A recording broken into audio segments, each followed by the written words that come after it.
영광스러운 주일입니다. 거룩하신 하나님께서 우리를 예배자로 부르셨습니다.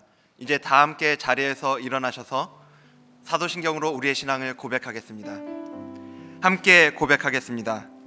전능하사 천지를 만드신 하나님 아버지를 내가 믿사오며 그 외아들 우리 주 예수 그리스도를 믿사오니 이는 성령으로 잉태하사 동정녀 마리아에게 나시고 본디오 빌라도에게 고난을 받으사 십자가에 못 박혀 죽으시고 장사한 지 사흘 만에 죽은 자 가운데서 다시 살아나시며 하늘에 오르사 전능하신 하나님 우편에 앉아 계시다가 저리로서 산자와 죽은 자를 심판하러 오시리라.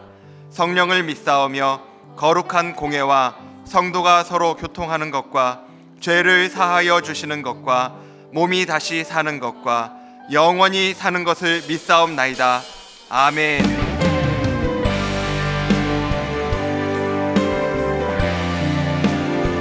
우리의 마음과 정성과 뜻을 다하여 하나님을 찬양하며 나아갑니다. 찬양하며 주님을 예배할 때 하늘 가득한 주의 영광 보리라. 나를 통하여 나의 입술을 인하여 주의 이름 높임을 받으소서.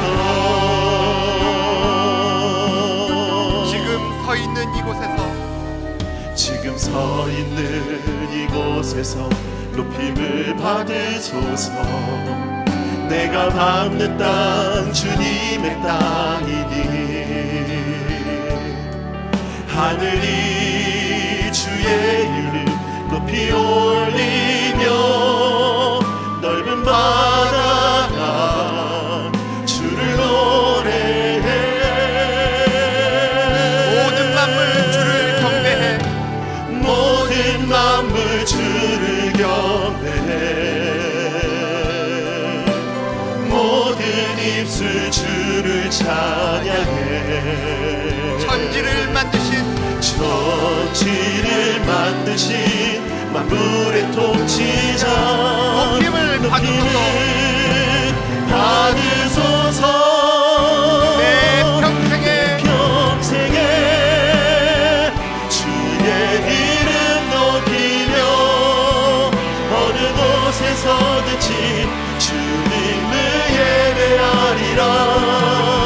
내가 받는 모든 땅 아버지의 영광이 선포되어야 하리. 찬양하며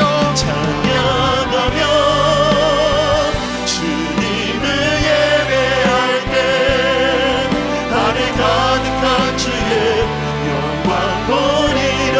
나를 통하여 나의 입술을 인하여 주의 이름 높임을 받으소서. 찬양하며 주님을 예배할 때 하늘 가득한 주의 영광 보리라. 나를 통하여 나의 입술을 인하여 주의 이름 높임을 받으소서. 이곳에 오셔서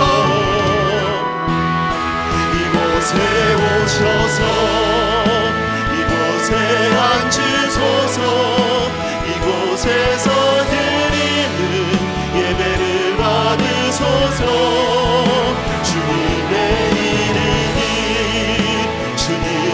이름만이 오직 주의 이름만 이곳에 있습니다. 이곳에 오셔서 이곳에 앉으소서. 이곳에서 드리는 예배를 받으소서. 주님의 이름만이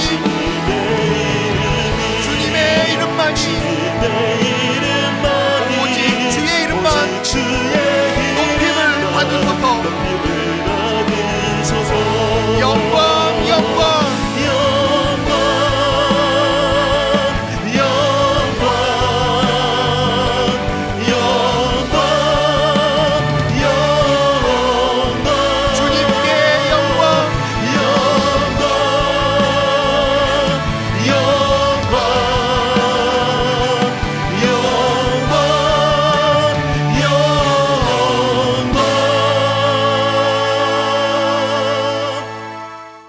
이제 우리 하나님 말씀은 마가복음 3장 16절에서 19절까지 말씀입니다. 마가복음 3장 16절에서 19절까지 말씀인데요, 오늘도 다 자리에서 일어나셔서 한 목소리로 합심해서 16절부터 19절 같이 읽도록 하겠습니다. 16절부터 같이 읽겠습니다. 이 12를 세우셨으니 시몬에게는 베드로란 이름을 더하셨고 또 세베대의 아들 야고보와 야고보의 형제 요한이니 이 둘에게는 보아너게 곧 우레의 아들이란 이름을 더하셨으며 또 안드레와 빌립과 바돌로메와 마테와 도마와 알페오의 아들 야고보와 및 다데오와 가나나의 시몬이며 또 가룟 유다니 이는 예수를 판 자더라. 아멘. 19절까지 살펴보았습니다. 자리에 앉아주시기를 바랍니다. 최근에 구입한 책 중에서 이 나음보다 다름, 이런 제목의 책을 제가 구입했는데요, 이제 가끔씩 그 제목이 좋아서 이제 구입하는 경우가 있다고 말씀을 드렸는데 이분도 그 경우입니다.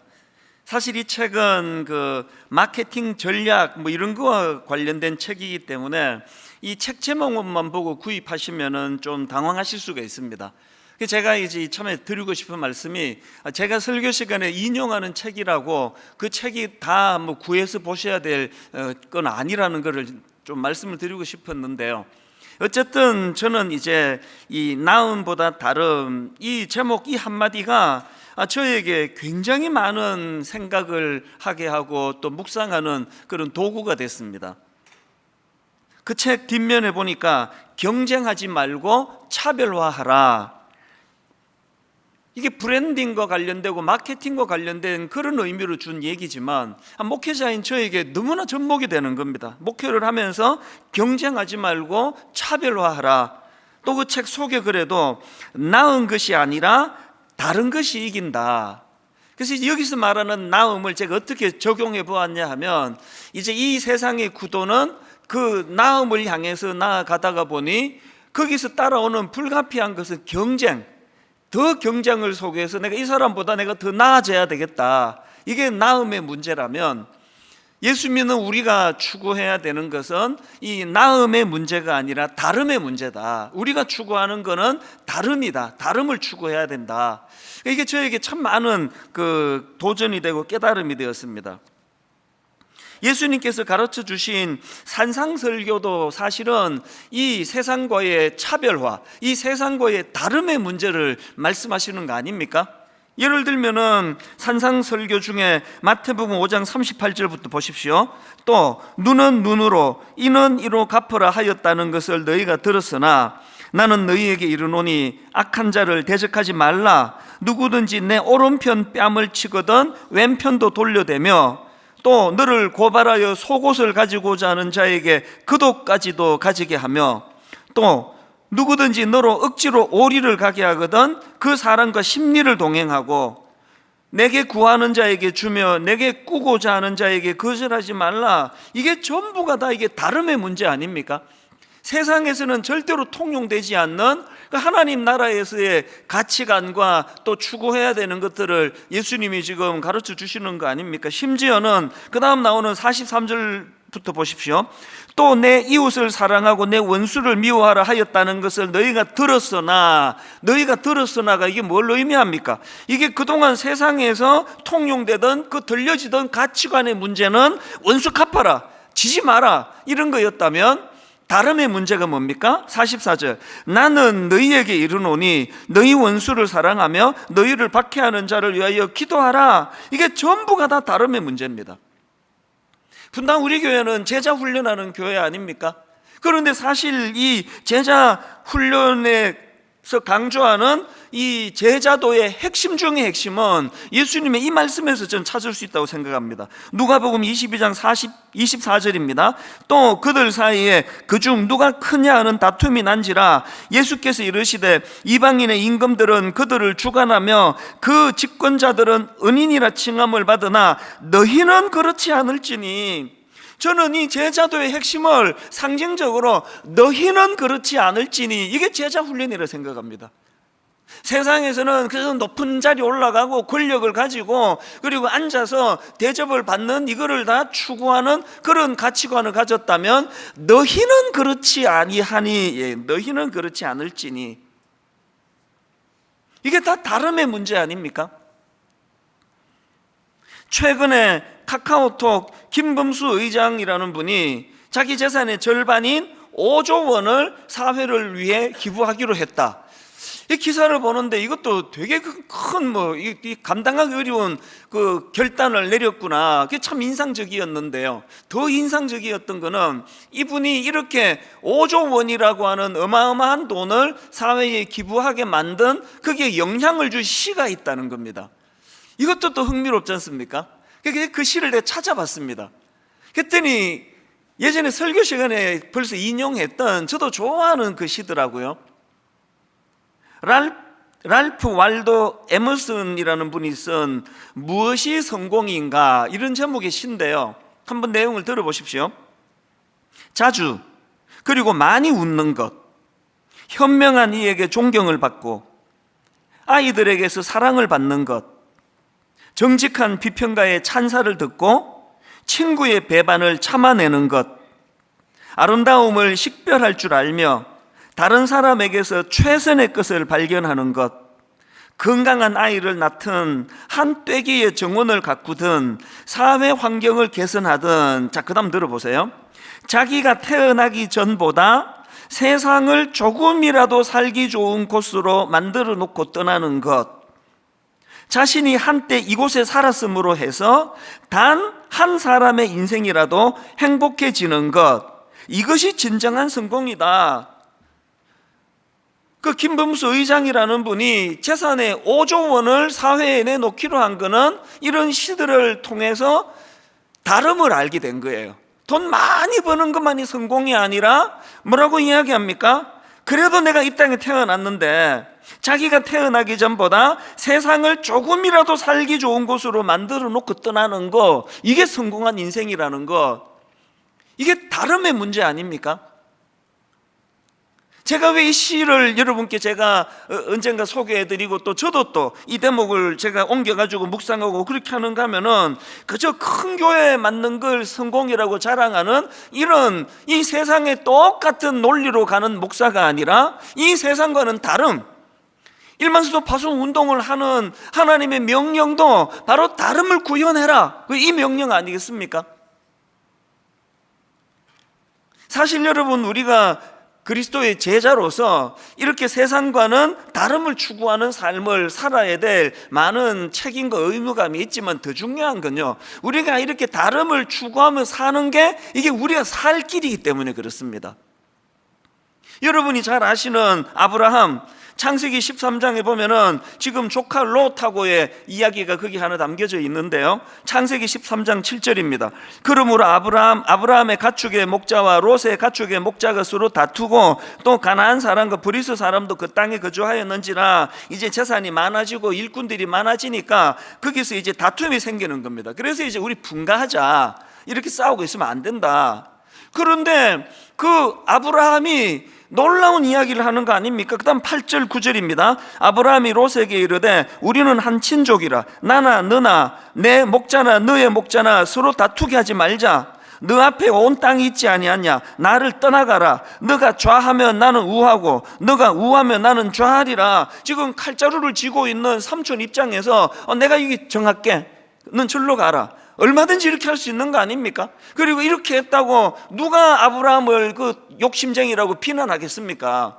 그런데 놀라운 이야기라는 거예요. 네가 정하라는 거예요. 네가 우하면 난 좌할게, 네가 좌하면 내가 우할게, 네가 뭐든지 원하는 대로 해라.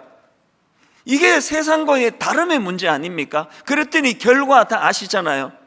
조카 롯은 다름이 아니라 나음을 찾았어요. 자기 눈에 보기에 비옥하고 자기 눈에 보기에 좋은 땅을 택했다가 그 타락으로 인해 가지고 함께 망해버린 게 조카 롯이거든요. 여러분, 당장 눈에는 우리가 이 세상에 그냥 남이야 상처를 받든지 남이야 뭐 눈물을 흘리든지 나는 능력이 있어, 나는 니들보다 나아, 나는 니들보다 나은 걸 추구할 거야, 이게 결국은 그 인생의 행복을 갉아먹는 치명적인 독이 되고요, 아브라함처럼 다름을 선택하니까 그게 하나님의 인도하심을 받는, 영적으로 충만하게 만드는 도구가 되더라는 거 아니겠습니까? 이런 의미에서 저는 이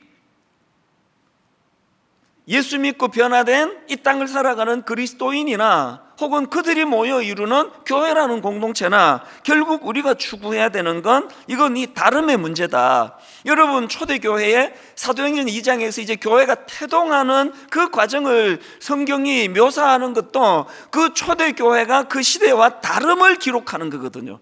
자, 무슨 이야기냐? 여러분도 잘 아는 말씀입니다. 사도행전 2장 44절부터 보십시오.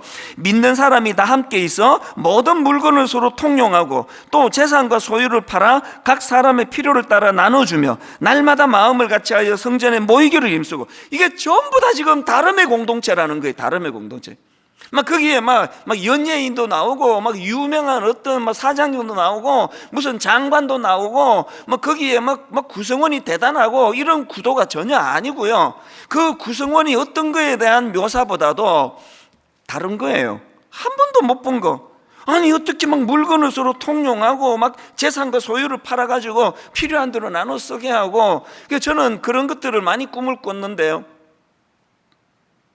예배 들어오시다가 막 집에 안 쓰는 물건 같은 거 그냥 막 안 쓰는 물건은 안 되고 다시 막 좋은 거 이런 게 있으면 사가지고 막 문 앞에다 두고 예배 마치고 또 필요한 사람은 기꺼이 또 그거 가져가고. 그 한때는 저희가 새벽기도 마치고 나서 그런 것들을 추구했던 기억이 있거든요. 교회에서 원하는 대로 누군가가 그 쌀 같은 거를 헌금하면은 이렇게 쌀을 그냥 가만히로 쌓아놓고 기도하고, 어떤 분이 필요하면 또 그거 그냥 누가 가져갔는 거지 뭐 말할 필요도 없고. 이것들이 지금 다름의 문제를 구현하는데, 언제부턴가 교회가 이 다름을 추구하다가 점점 나음을 추구하면서 비극이 찾아오는 거잖아요. 큰 교회와 작은 교회가 경쟁 구도가 되고, 또 교회 안에서도 이 집사님과 저 집사님이 봉사하고 무슨 자리 가지고. 그래서 저는 장로 선거, 안수입사 선거 이런 거를 통해서 마음 아픈 이야기를 종종 듣거든요. 이게 나음의 문제로 가게 되면 거기에 반드시 경쟁이 들어오게 되고, 그러면 상처를 받게 되거든요. 그래서 저는 분당 우리 교회가 이 나음의 공동체, 그냥 니 잘났네 내 잘났네, 내가 얼마나 유능하면 내가 교회 이렇게 크게 키우겠느냐, 내가 말이야 목회 참 잘하는데 말이야 막 이렇게 그 다른 사람과 비교하고 또 그 나음을 자랑하고 나음을 추구하는 교회가 아니라, 그런 세상적인 구도가 아니라 하나님 나라만이 할 수 있는 이 다름을 추구하는, 이 다름을 꿈꾸는 그런 교회 공동체가 되기를 바랍니다. 제가 오늘 말씀을 이렇게 풀어가는 이유는요, 지금 우리가 예수님의 12제자에 대해서 살펴보고 있는데요, 예수님의 12제자 중에 오늘 살펴볼 인물이 안드레입니다. 사실 저는 개인적으로 12명의 제자 중에서 가장 닮고 싶은 인물 하나를 꼽으라 그러면 저 개인적으로는 안드레를 꼽고 싶습니다.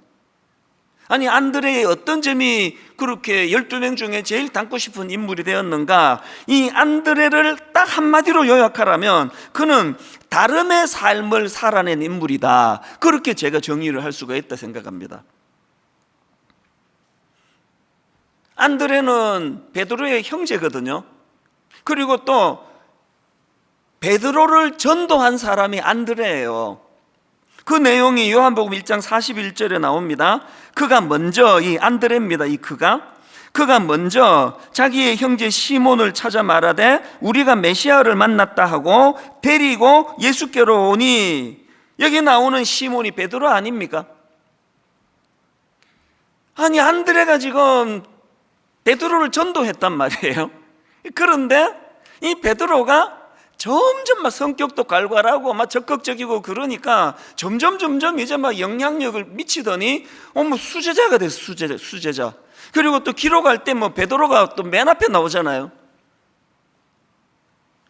베드로의 영향력이 점점 이제 퍼져나가더니요. 지금 카톨릭에서는 베드로의 존재를 너무 크게 부각을 시킨 나머지 베드로를 일대 교황이라고 그럽니다. 그래서 예수 안 믿는 사람들도 베드로 아세요? 그럼 다 압니다. 베드로 모르는 사람 아무도 없습니다. 근데 안드레라고 들어보셨어요? 그럼 아무도 몰라요. 안드레 김? 이렇게 이야기합니다. 안드레에 대해서는 예수 안 믿는 사람, 심지어 예수 믿는 사람 중에 초신자들은 안드레를 잘 모르실 거예요. 아니, 이게 보통 문제입니까? 내가 전도했는데. 그리고 또 제가 방금 베드로와 안드레가 형제라 그랬는데요. 또 다른 형제가 있죠. 야고보와 요한도 이제 형제 아닙니까? 두 집안에 베드로, 안드레, 야고보, 요한 이 네 명인데요. 지난주 설교 기억하십니까? 이 네 사람 중에 안드레만 쏙 빠지고 베드로, 야고보, 요한이 가장 영향력을 많이 미치던 선도 그룹이에요. 여러분 어떻게 생각하세요? 안드레 입장에서 진짜 기분 나쁜 게 뭔지 아십니까? 오늘 본문을 기록한 이 구도도요, 굉장히 기분 나쁩니다. 안드레 입장에서 기분 나쁠 수 있습니다. 자, 오늘 본문 말씀을요 다시 한번 이제 은혜 받으려고 읽지 말고 이 세상의 어떤 세속적인 생각의 기준으로 이 본문의 흐름을 한번 보십시오. 이 구도를요. 12명의 제자 명단이 나오는데요, 제일 먼저 16절에 베드로가 나오는데 16절을 보십시오. 이 12를 세우셨으니 시몬에게는 베드로라는 이름을 더하셨고, 호텔로 치면 베드로한테 독방을 주었습니다. 독방. 16절 한 절을 베드로만 기록했습니다. 그리고 베드로에 대하여 부연 설명까지 붙여놨습니다. 그 다음 17절에는 2인실을 줍니다. 2인실. 자, 17절을 보십시오. 또 세베대의 아들 야고보와 야고보의 형제 요한이니 이 둘에게는 보아너게 곧 우레의 아들이란 이름을 더하셨으며, 여기도 보면은 야고보와 요한 형제 이름을 기록하면서 부연 설명까지 덧붙여 놓습니다. 그리고 맨 마지막에 19절, 또 가룟 유다니 이는 예수를 판 자더라. 이 가룟 유다는 또 악한 놈이라 가지고 또 그게 부연 설명하고 또 독방을 줬네요. 이것도 저것도 아닌 게 안드레와 그 다음 사람입니다. 자, 그 앞에 나오는 18절을 보십시오. 또 안드레와 빌립과 바돌로메와 마테와 도마와 알페오의 아들 야고보와 미 다데오와 가나나인 시몬이며, 이거 안드레 입장에서 이거 엄청 기분 나쁜 거 아닙니까? 아니, 우리 형은 이름 옆에 설명도 붙이고 독방 내주고, 우리는 아무 설명 없이 이름만 쭉 열거해 놓는 거. 제가 이거를 흥미롭게 보면서 지금 저자인 마가가 기능적으로 이제 강조점을 두면서 기록을 한 것 같은데, 마가가 이렇게 기록할 수 있는 자신감이 어디서 나옵니까? 이렇게 기록해서 안드레가 상처받을 사람이 아니라는 걸 알기 때문에 이렇게 하는 거 아닙니까? 목회가 힘든 교회 가면은요, 뭐라고 쓰면은 또 이거 김 권사님 또 화낼 텐데, 또 저렇게 하고 나면 또 이 박 권사님이 또 화낼 텐데, 목회가 굉장히 힘든 거예요, 그게. 제가 이런 면에서 안드레를 제가 존경하는 포인트가 하나 있는데요, 이 안드레는 지금 자기가 전도했던 자기 형제 베드로가 수제자가 되고 많은 영향력을 미치고, 자기는 그 형제 그늘에 갈려가지고 그 낮은 자리에 처한 것 같은 이런 상황을 개의치 않더라는 거예요. 그래서 그는 이름 없이 자기 그 형의 명성에 비하면은 너무나 이름 없이 그냥 쭉 열거만 되는 그런 그 3등 칸에 써놓은 것 같은 이런 대우를 받는지 모르지만 상징적으로 드리는 말씀이죠. 안드레가 가진 귀함이 뭡니까? 자기가 유명해지는 것이 인생의 초점이 아니고, 누구를 통해서든지 간에 주님의 영광이 드러나고 하나님의 나라가 드러날 수만 있다면 그게 무슨 상관인데요? 이런 이미지를 풍겨주는 안드레이기 때문에 저는 12명 중에서 안드레를 제일 닮고 싶고 또 제일 존경하는 마음이 생기더라. 그 말씀을 제가 드리는 거예요. 인생은요, 이 세상의 가치관에 속기 때문에 너무나 처참하게 낭비하며 보내는 겁니다. 여러분이 다 아시는 그 음악가 살리에르 아시죠? 모차르트를 질투해가지고 뭐 영화도 나왔잖아요. 사실 이 살리에르 자체도요 어마어마한 음악가라고 그러잖아요.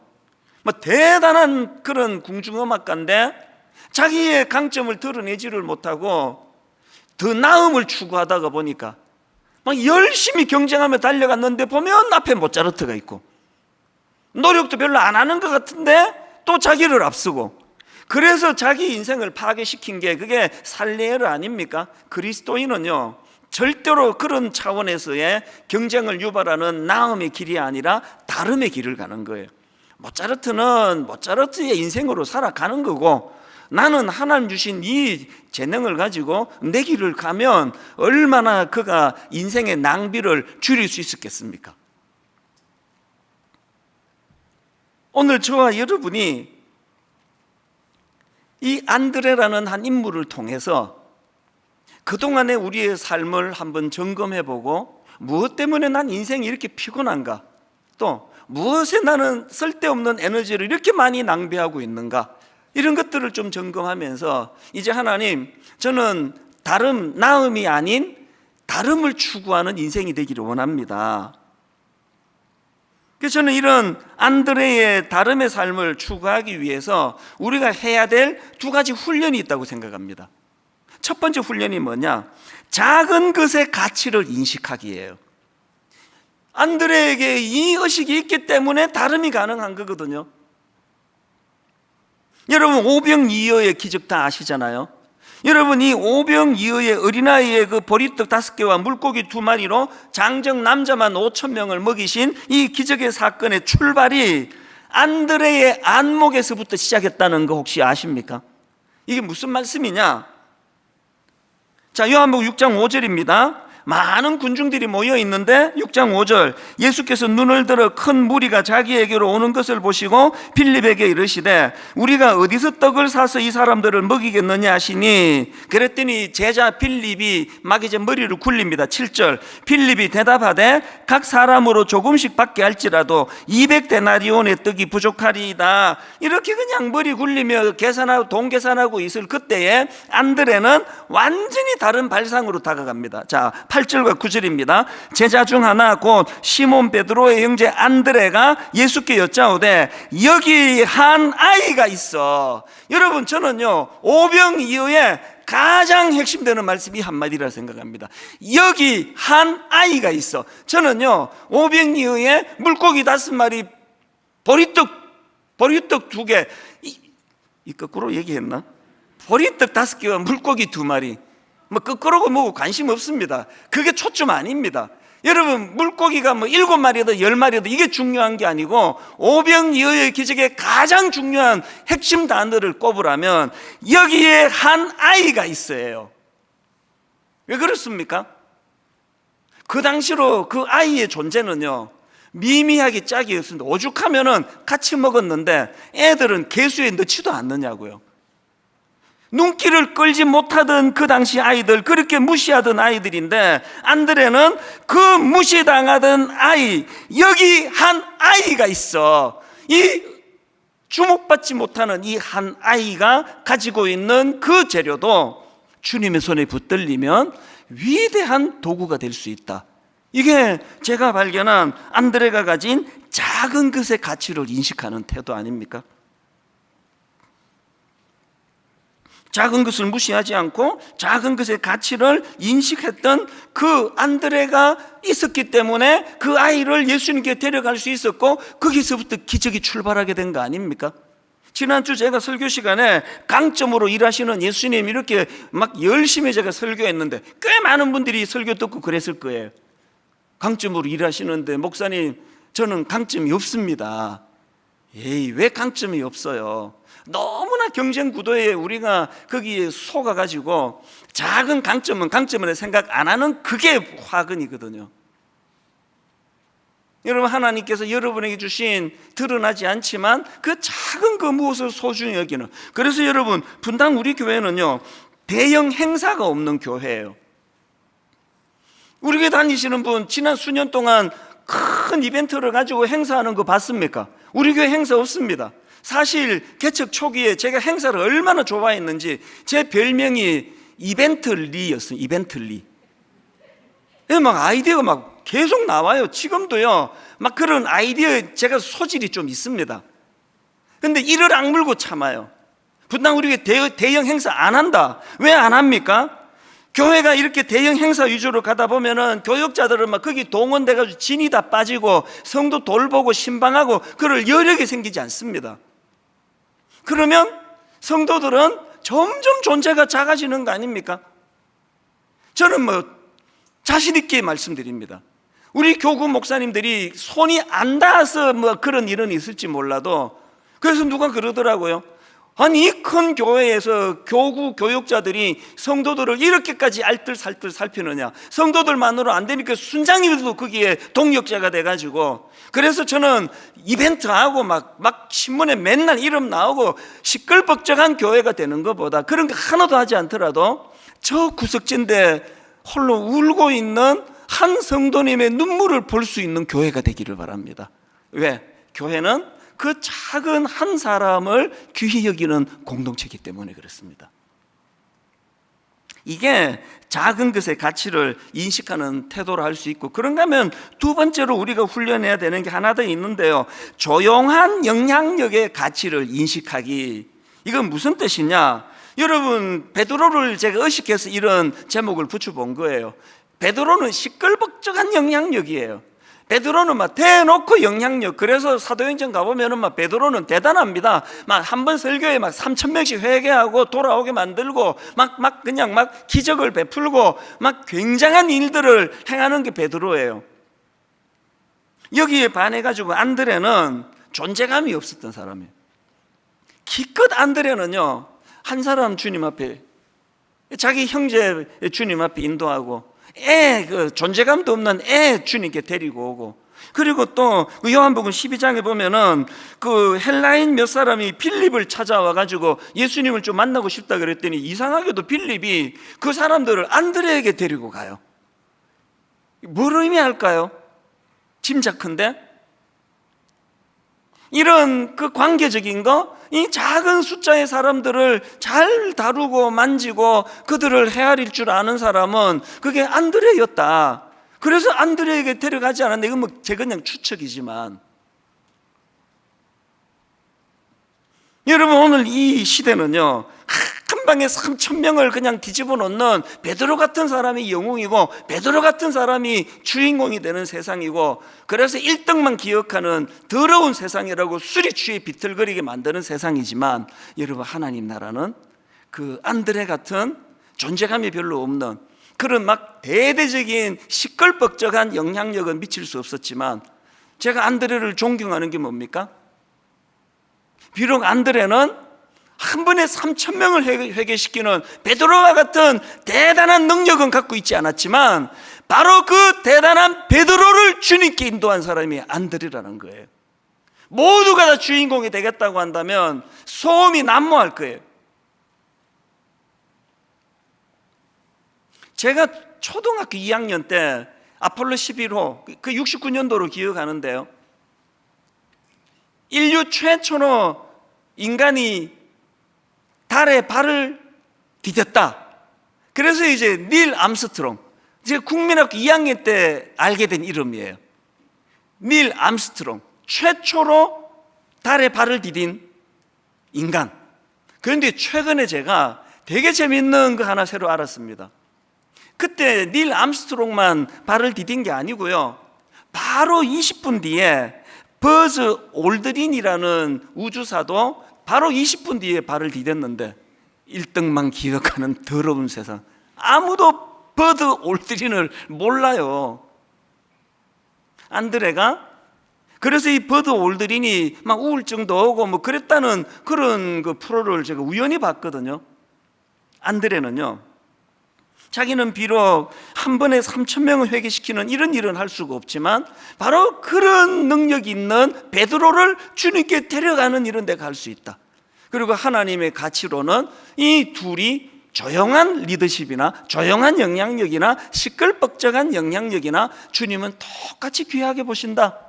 이게 그 마음의 고뇌를 갖지 못하게 만드는 능력 아닙니까? 저는 사실 이 설교를 준비하는 지난 한 몇 주 동안에 울컥울컥 하면서 또 올려지던 사람이, 새벽에 자꾸 얼굴이 떠오르면 그렇게 눈물이 나는 사람이 얼마나 많았는지 모릅니다.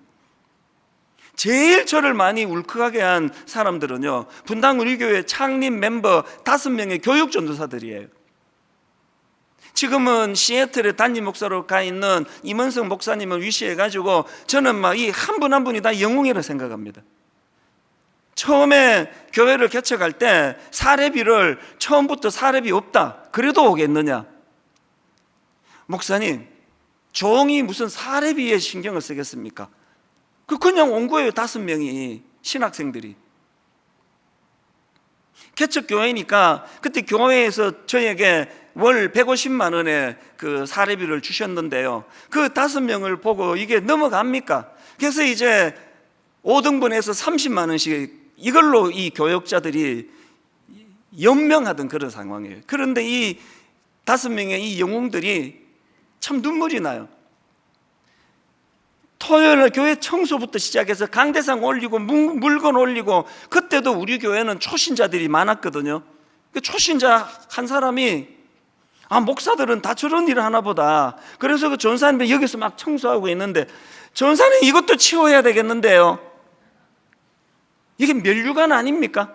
입만 갖고 사는 그런 사람이 아니라 진짜 교회를 섬기는 그 전사님들이 지난 몇 주 동안의 마음에 얼마나 저를 울렸는지 몰라요. 그런가 하면은 청소년 사역하던 동안에 이름 없던 수많은 주일학교 선생님들, 제가 맨 처음에 대구 서문교회라는 교회에서 교육전서 사역했는데 그 분들 생각하면 지금도 눈물이 납니다. 끓인 초등학교 5학년 부서를 제가 처음 맡았는데 그 하나를 놓고 얼마나 뜨겁게, 시간 지나고 이찬수라는 이름만 남았지만 하나님 나라에는 이 교사분들의 이름이 더 크게 기록되어 있으리라고 저는 믿습니다. 분당 우리 교회가 19년이 지나고 그 5명의 전도사 이름은 다 잊혀져 갔지만 남은 건 이찬수 담임 목사 이 한 사람밖에 남아있지 않지만 저는 확신합니다. 하나님 나라에 그들이 저보다 더 큰 상급으로 자리 잡게 되리라고 믿습니다. 조용한 영향력을 미치는 하나님 나라의 일꾼들. 오늘 결론을 저는 이렇게 맺기를 원합니다. 여러분, 우리 인생의 행복의 비결은요, 경쟁을 유발하는 차원에서의 나음을 추구하는 인생이 아니라, 그래서 나 성공했어, 나 큰 교회 만들었어, 나 사업이 아주 번창해, 나 돈 많이 벌었어, 이런 것으로 우리를 행복하게 하는 게 아니라 우리 인생은 하나님 나라의 다름의 가치관으로, 다름의 가치관으로. 그래서 저는 오늘 눈물로 위로해 드리고 싶습니다. 우리 교회 초창기에 너무나 교회를 위하여 헌신했던 그분들이 이제 20년의 세월이 지나고 연세가 드시고 은퇴를 하시고 그 존재감이, 겉으로 보기에 존재감이 너무 작아지는 아픔을 저는 계속 경험하고 있는데, 그분들이 사실은 분당 우리 교회의 가장 큰 거목들이라는 사실을 성령님이 깨닫게 해주시기를 바랍니다. 그리고 세월이 흘러가면서 자꾸 자기 존재감이 초라하신 분들, 나는 뭐야? 나는 왜 베드로가 못 돼? 왜 나는 안드레야? 이런 아픔을 갖고 계시는 많은 성도님들에게 이 시간 성령님이 깨우쳐 주시기를 바랍니다. 네가 지금 이 악한 세상의 논리에 속고 있는 거야. 베드로, 안드레가 누가 더 위대하고 누가 덜 위대하는 이 구도가 아니라 다름의 문제로 다가간다 했을 때, 봐라, 너희 교회 담임 목사 이찬수 목사도 베드로보다 안드레를 더 샘플로 생각한다 그러지 않느냐. 자기의 존재감이 작고 초라해서 마음이 상한 분이 계시다면 성령님께서 그 마음을 어루만져 주시기를 바랍니다. 어제 1만 선도 파송 운동 예비 30 담임 목사님들과 줌으로 회의하면서 이런 이야기 했습니다. 오늘 설교 그 외부 15분 아직 부임을 안 했으니까요, 내일 하게 될 이 설교는 하나님이 먼저 저에게 주시는 말씀으로 저는 그렇게 눈물로 받았고, 이 설교는 30개 교회 예비 교회 담임 목사님들에게 주시는 설교라고 받으시고 내일 이 설교를 묵상의 도구로 삼고 같이 묵상하자고. 저는 확신합니다. 이 30개 교회의 성패는 이 교회가 경쟁 구도로 나아가는 나음을 추구하는 교회들이 아니라 다름을 추구하는 교회가 될 때에 반드시 하나님 나라가 거기서 나타날 줄로 믿습니다. 결론을 저는 이 찬양으로 맺으면서, 이 찬양의 제목이 내 삶의 이유라. 내 삶의 이유라. 여러분, 이 다름을 추구하는 다름의 길의 가장 절정이 십자가 아닙니까? 다음 주일 가룟 유다를 제가 살펴보려고 하는데요, 가룟 유다의 치명적인 결함이 그거 아닙니까? 그저 눈에 보이는 예수님이 군사를 모으고 군대를 일으키고 로마와 대항하여 해방을 시키고 이런 나음의 길만을 추구했던 가룟 유다지만, 예수님은 다름의 길, 십자가의 길, 이것이 내 삶의 이유라는 사실을 기억하면 좋겠습니다.